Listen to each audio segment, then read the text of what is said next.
আসসালামু আলাইকুম। Easy job math YouTube channel ও ফেসবুক পেজের পক্ষ থেকে সবাইকে শুভেচ্ছা। তো আজকে আমরা পিতা-পুত্রের বয়স সংক্রান্ত যে সহজ ম্যাথগুলো আছে, তো এই ম্যাথগুলো আমরা করব। তো প্রথমে আমরা বেসিক দেখব, তারপর আমরা শর্টকাটে কিভাবে করা যায় সেটা দেখব। তো দেখেন, পিতা ও পুত্রের বয়সের অনুপাত 11:4। পিতার বয়স 44 বছর হলে পিতা ও পুত্রের বয়সের সমষ্টি কত? এটা কি খাদ্য অধিদপ্তরের উপখাদ্য পরিদর্শক বাড়াতে আসছে। তো এখানে কি বলছে? পিতা ও পুত্রের বয়সের সমষ্টি বের করতে বলছে। তো ধরি পিতা ও পুত্রের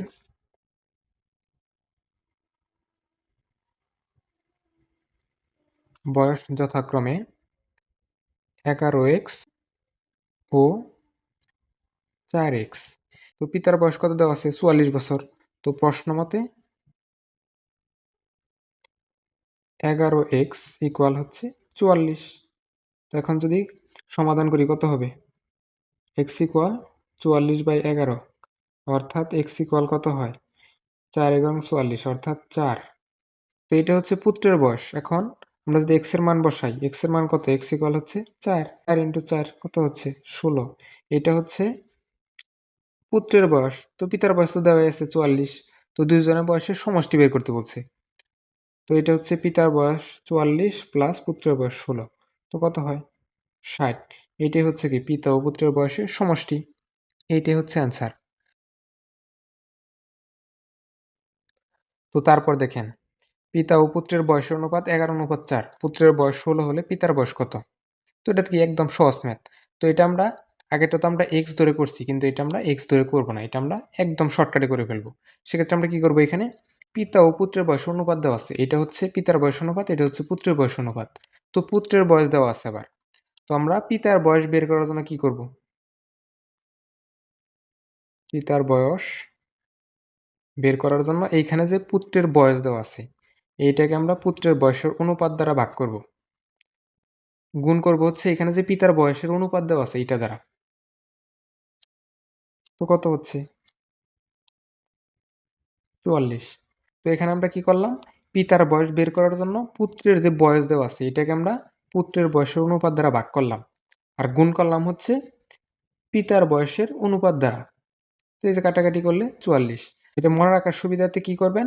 এইখানে যার বয়স বের করতে বলছে তার বয়সের অনুপাত দ্বারা গুণ, আর যার বয়স দেওয়া আছে তার বয়সটাকে তার অনুপাত দ্বারা ভাগ। তো এই যে কাটাকাটি করলে এই যে 44 বছর। এইটাই হচ্ছে অ্যান্সার। তো তারপর দেখেন, পিতা ও পুত্রের বয়সের অনুপাত 10:3। পুত্রের বয়স 18 হলে পিতার বয়স কত? এটা কি কারিগরি শিক্ষা অধিদপ্তরের হিসাব রক্ষক 21-এ আসছে। তো সেম ম্যাথ আমরা কি করব এখানে? এখানে পিতার বয়স বের করতে বলছে।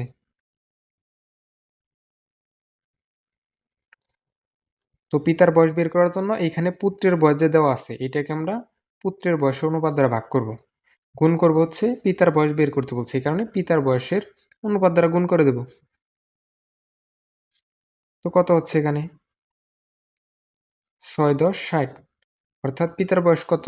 60 বছর। এটি হচ্ছে অ্যান্সার। তো এখানে আমরা কি করলাম? এইখানে পিতার বয়স বের করতে বলছি।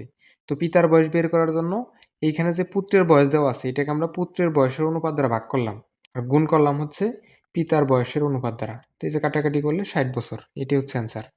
তো তারপর দেখেন, রহিম ও করিমের বয়সের অনুপাত 3:5। তাদের বয়সের সমষ্টি 40 হলে নিচের কোনটি সঠিক? পরীক্ষা হলে কিভাবে খুব দ্রুত সময় সমাধান করব? এইখানে যে সমষ্টি দেওয়া আছে এই সমষ্টিকে আমরা এইখানে অনুপাতের সমষ্টি দ্বারা ভাগ করব। তো অনুপাত আছে 3 আর এখানে 5। তো 3 + 5 তো কত হয়? 40/8। তো 5 × 8 = 40। তো এই যে 5 বের হলো, এইখানে যদি আমরা রহিমের বয়স বের করতে চাই, তাহলে এই 5কে আমরা রহিমের বয়সের অনুপাত দ্বারা গুণ করব। 15। এটা হচ্ছে রহিমের বয়স। এইটাই হচ্ছে অ্যান্সার। আমাদের কিন্তু আর করার প্রয়োজন নাই। এখন আমরা যদি করিমের বয়স বের করতে চাইতাম তাহলে কি করতাম? এই 5কে আমরা করিমের অনুপাত দ্বারা গুণ করতাম। তো করিমের অনুপাত কত? 5। তো কত হতো? 25। অর্থাৎ রহিমের বয়স 15, করিমের বয়স হচ্ছে 25। তো কোনটা সঠিক? করিমের বয়স 25 এটা কিন্তু দেওয়া নেই অপশনে। কিন্তু রহিমের বয়স 15 এটা কিন্তু অপশনে দেওয়া আছে। এটাই হচ্ছে অ্যান্সার। তো তারপর দেখেন, সাজু রাবির চেয়ে 4 বছরের ছোট। যদি তাদের বয়সের অনুপাত 7:9 হয়, তবে সাজুর বয়স কত? এটা কি অগ্রণী ব্যাংক সিনিয়র অফিসার 17তে আসছে। তো এখানে কি বলছে, সাজু রাবির চেয়ে 4 বছরের ছোট এবং তাদের বয়স অনুপাত কত, 7:9। তো এখানে সাজুর বয়স যদি আমরা ধরি,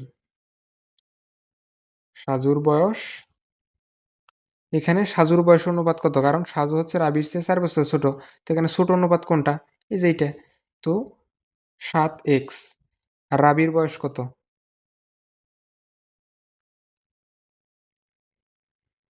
রাবির বয়স অনুপাত কত, 9। তো এই কারণে 9x। তাহলে আমরা প্রশ্ন মতে কি লিখতে পারি, রাবির বয়স হচ্ছে 9x মাইনাস সাজুর বয়স হচ্ছে 7x ইকুয়াল হচ্ছে কত, 4। কারণ হচ্ছে সাজু রাবির চেয়ে 4 বছরের ছোট। তো সাজুর বয়স থেকে যদি আমরা রাবির বয়স বাদ দেই, সেটা কত হবে, 4 হবে। তো এখন কত হয়, 2x ইকুয়াল হচ্ছে 4, অতএব x ইকুয়াল 4/2। অতএব x ইকুয়াল কত হয়, 2। তো এখন এখানে কি বলছে, এখানে সাজুর বয়স বের করতে বলছে। তো আমরা সাজুর বয়স কত ধরছিলাম, 7x। তো আমরা যদি x এর মান বসিয়ে দিই, তো x এর মান কত, x এর মান হচ্ছে 2। তো সাজুর বয়স কত হচ্ছে, 14 বছর। তো এই যে 14 বছর, এইটাই হচ্ছে আনসার। তো যারা নিয়মিত ক্লাস করবেন তারা easy job math YouTube channel এবং ইজি জব ম্যাথ ফেসবুক পেজের সাথে যুক্ত হয়ে যাবেন। সবার জন্য শুভকামনা থাকবে। আল্লাহ হাফেজ।